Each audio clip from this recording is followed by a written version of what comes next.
Om Swastiastu. Halo Sahabat Religi, kembali lagi bersama kami di Surya Podcast, Suluhan Rohani dan Layanan. Melaju-maju umat rukun Indonesia maju. Bersama saya, Nimade Samar, penyuluh Kantor Kementerian Agama Kabupaten Gianyar. Umat sedharma yang berbahagia, pada kesempatan yang baik ini, izinkan saya menyampaikan pesan Dharma dengan judul Karmapala sebagai Penuntun Hidup. Umat sedharma dimanapun berada, seringkali kita mendengar atau melihat secara langsung kejadian-kejadian dan fenomena yang ada di alam ini. Seperti misalnya kejadian yang sangat mengerikan seperti tsunami, gempa, tanah longsor, dan banyak lagi yang menyebabkan ribuan nyawa meninggalkan badan. Tanpa kita sadari bahwa kejadian-kejadian itu banyak merupakan suatu hasil atau karma kita yang terdahulu, baik yang sekarang maupun yang akan datang. Karma di sini adalah merupakan suatu hasil perbuatan kita di masa lalu. Seperti halnya kita menanam sebuah pohon yang nantinya buahnya bisa kita petik, seperti yang dijelaskan dalam kitab Selokantara 68 sebagai berikut. Karmapala ngaranike pahalaning gawe ale ayu. Artinya, karmapala ini adalah akibat atau buah hasil dari perbuatan kita yang terdahulu. Sudah dimasukkan ke dalam hukum karma, yaitu segala sebab pasti akan membawa akibat. Oleh karena itu, marilah kita memperbaiki karma kita, karena cepat atau lambat karma itu akan kita alami. Seperti yang tertera dalam konsep Karmapala yang pertama, 1. Sancita Karmapala, artinya perbuatan yang terdahulu kita bisa nikmati sekarang. Terus yang kedua itu adalah Prarabdha Karmapala. Prarabdha Karmapala itu adalah hasil dari perbuatan yang sekarang kita nikmati sekarang juga. Kriyamana Karmapala, yaitu hasil perbuatan yang sekarang kita nikmati di kehidupan yang akan datang. Umat sedharma yang berbahagia, kita sebagai manusia cepat atau lambat akan menjalankan apa itu yang namanya karmapala. Kita akan memetik hasil dari perbuatan kita, karena itu adalah merupakan hukum karma.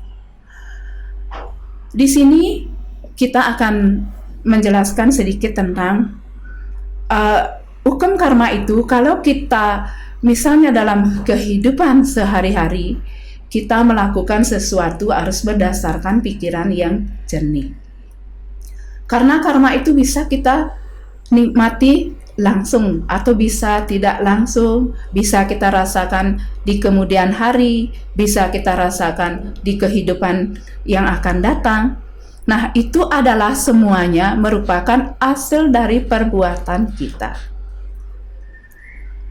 Umat sedharma yang berbahagia, seperti yang tertera dalam kitab atau namanya buku cerita yang menceritakan bahwa ada seorang manusia yang bernama si A atau si B, ya sebut saja si A dan si B. Si A ini adalah orang yang sabar. Dalam kesehariannya dia sangat sabar. Dan si B ini adalah pemarah. Orang ini, kalau si A ini dihina atau difitnah oleh si C. Karena si A ini adalah orang yang sabar, dia menganggap si C itu hanya sekedar orang gila. Dan si B karena yang mempunyai sifat pemarah, Ia menganggap si C ini harus dilawan dan dihajar sampai mati. Nah, apa yang terjadi kemudian dengan si A dan si B? Si A yang kesehariannya adalah orangnya ramah, sabar, dia bisa tetap berkumpul sama keluarganya dan bisa tersenyum manis duduk di rumahnya. Sedangkan si B ini adalah orang pemarah. Ia memukul keras hati. Nah, ini dia mendekam di jeruji besi.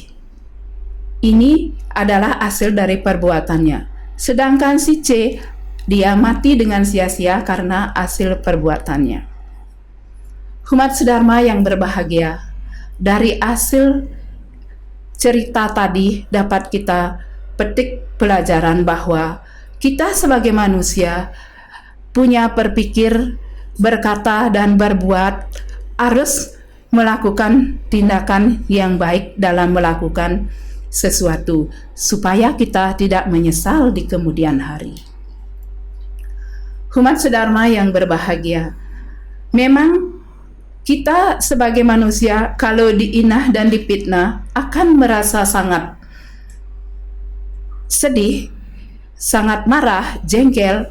Apakah dengan kemarahan ini kita akan bisa menghilangkan inaan dan fitnaan itu? Jawabannya adalah tidak.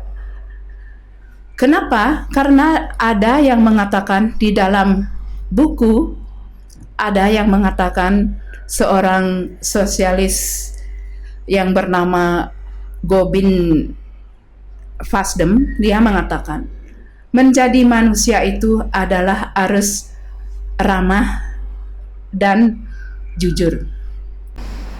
Menjadi manusia, belajarlah untuk merendah agar tidak seorang pun dapat merendahkan dirimu.